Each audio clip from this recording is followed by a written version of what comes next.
ముగిసింది. ఒకటి రెండు చోట్ల మినహా చిన్న చిన్న ఘర్షణలు తప్ప ఓటింగ్ ప్రశాంతంగానే జరిగింది. సంగారెడ్డి, ఉమ్మడి ఖమ్మం, మంచిర్యాల, కరీంనగర్, నాగర్ కర్నూలు జిల్లాల్లో కొన్ని చోట్ల అధికార కాంగ్రెస్, ప్రతిపక్ష బీఆర్ఎస్ మధ్య ఫైటింగ్ సీన్లు నడిచాయి.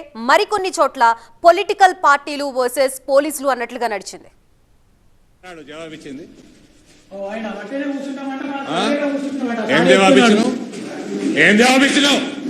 కాంగ్రెస్ పార్టీకి తొత్తులాగా చేస్తున్నా మొత్తం. Where are you from? What are you doing here? You are supposed, you cannot ask him to go out. You are no one to send the candidate out. You have no business to do that. Behave yourself. Better behave yourself.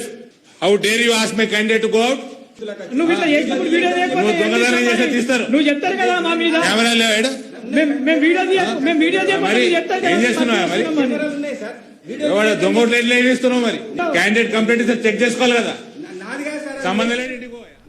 Nizamabad లో 287 booth లోకి దూసుకు వెళ్లారు MP Arvind. దొంగ ఓట్లు వేస్తున్నా పట్టించుకోవట్లేదంటూ అధికారుల తీరుపై orange లో ఫైర్ అయ్యారు. అలాగే బీజేపీ శ్రేణుల్ని పోలింగ్ బూత్ నుంచి బయటకు పంపించేయడం పైన పోలీసులపై ఫుల్ సీరియస్ అయ్యారు. చెక్ చేసి ఓటేయాలి, చెక్ కరికే ఓడదాలనా? క్యాండిడేట్ బయట ఎట్లా పంపుతారు? ఏం ఎవడాడు మరి పోలీసు వాడు బయట పంపింది? ఒళ్ళు బలిసిందా? కన్ను నెత్తికేకినాయా? దిమాగ్ ఖరాబ్ అయిందా? పోరే నువ్వు లోపడు, నువ్వు బయటికి రాక 5 గంటల వరకు బయటికి రాకు. పో లోపడు. ఓడన్నా బయటికి పోతే తన్నుకుంటే తీసుకురా బయటికి. ఓడన్నా నేను బయటికి పో, లోపలికి తన్నుకుంటేదే బయటికి. అది పోలీసు వాడు కానీ ఓడన్నా కానీ నిన్ను బయటికి ఎట్లా పంపుతారు? సంగారెడ్డి మున్సిపాలిటీ 34వ వార్డులో హైడ్రామా నడిచింది. కాంగ్రెస్ అభ్యర్థి గల్లా పట్టుకోవడంతో ఖాకీలపై జగ్గుబాయి కోపం కట్టలు తెంచుకుంది. పోలీసుల తీరుపై విరుచుకుపడుతూ పోలింగ్ ని ఆపేయాలని జగ్గారెడ్డి బూత్ లోకి దూసుకు వెళ్లే ప్రయత్నం చేయడంతో కాసేపు టెన్షన్ వాతావరణం నెలకొంది. ఏం నడుస్తుంది నాకు తెలుసు. ఈ శంకర్ ఏం పేరు ఇతను గతంలో సంగారెడ్డిలో గంజాయి బ్యాచ్ తోటి కూడా సంబంధాలు ఉన్నాయి. అపోజిషన్ లో ఈయనతో పాటు ఇంకా 2 సీఏలు ఉన్నారు, పేర్లు కూడా చెప్తే ఇప్పుడే. ఈ సంగారెడ్డి ప్రాంతంలో వండుకుంటూ వీళ్ళందరూ క్రిమినల్స్ ప్రోత్సహించారు. మీరు సీఎం మీద యాక్షన్ తీసి సస్పెండ్ చేయకపోతే మేమైతే ఊపం. డిఎస్పీ గారు నేనైతే పోలీస్ స్టేషన్ మొత్తం నేను వీడియో రిలీజ్ చేసేస్తా, అన్ని బాయ్కాట్ చేయండి అని చెప్పేస్తా. ఎలక్షన్ కమిషన్ కూడా ఇచ్చేస్తాను. నా అభ్యర్థిని గల్లా వట్టి బయటికి నూకేయడం సీఐ ఆ హోంగార్డ్ ఎవడైతే ఫోజులు కొట్టిండో అడంటాడా జగ్గారెడ్డి ఏం వీక్తాను చూపెడతావని. వాడికి ఒక క్యారెక్టర్ ఉందా? వాడు మొగోడైతే రా, అరే డ్రెస్ ఇప్పిరా.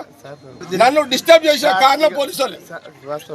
మీ సిఐ నన్ను డిస్టర్బ్ చేసి మీ సిఐ. నేను ప్రశాంతంగా 26 ఏళ్ల తర్వాత నేను ఈ బూత్కి వచ్చి పోలీసు వాళ్ళతో గొడవడానికి కారణం నీ సిఐ. మరోవైపు కరీంనగర్ కార్పొరేషన్ ఎన్నికల్లో ఉద్రిక్తత పరిస్థితులు నెలకొన్నాయి. బీఆర్ఎస్ నేతల్ని అన్యాయంగా అరెస్ట్ చేస్తున్నారంటూ ఆందోళనకు దిగారు మాజీ మంత్రి గంగుల కమలాకర్. అరెస్టుని అడ్డుకోవడమే కాదు, పోలీసు వాహనం నుంచి బీఆర్ఎస్ నేతలు తీసుకువెళ్లిపోయారు.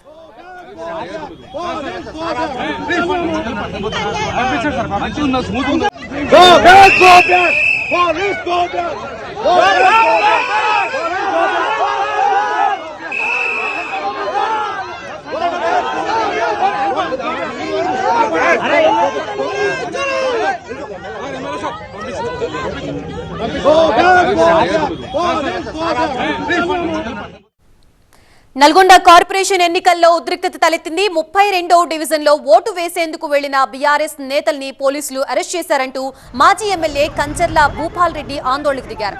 పోలీసులు కాంగ్రెస్ కి అనుకూలంగా వ్యవహరిస్తున్నారని చెరిగారు.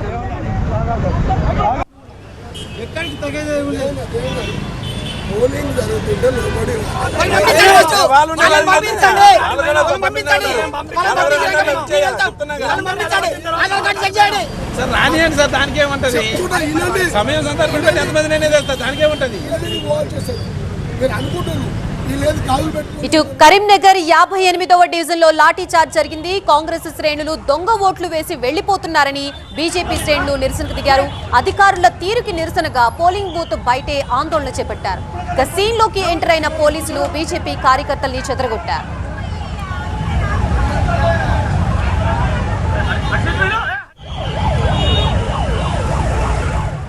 ఇటు ఉమ్మడి ఖమ్మం జిల్లాలోనూ పలు చోట్ల ఘర్షణలు చోటు చేసుకున్నాయి.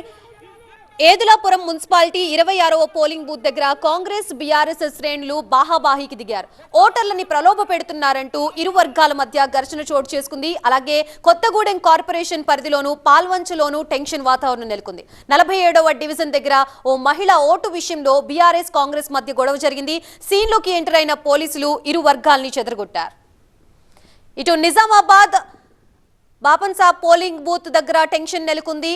కర్రలతో కొట్టుకున్నారు కాంగ్రెస్ ఎంఐఎం శ్రేణులు. ఇద్దరు ఎంఐఎం నేతలకి తీవ్ర గాయాలయ్యాయి.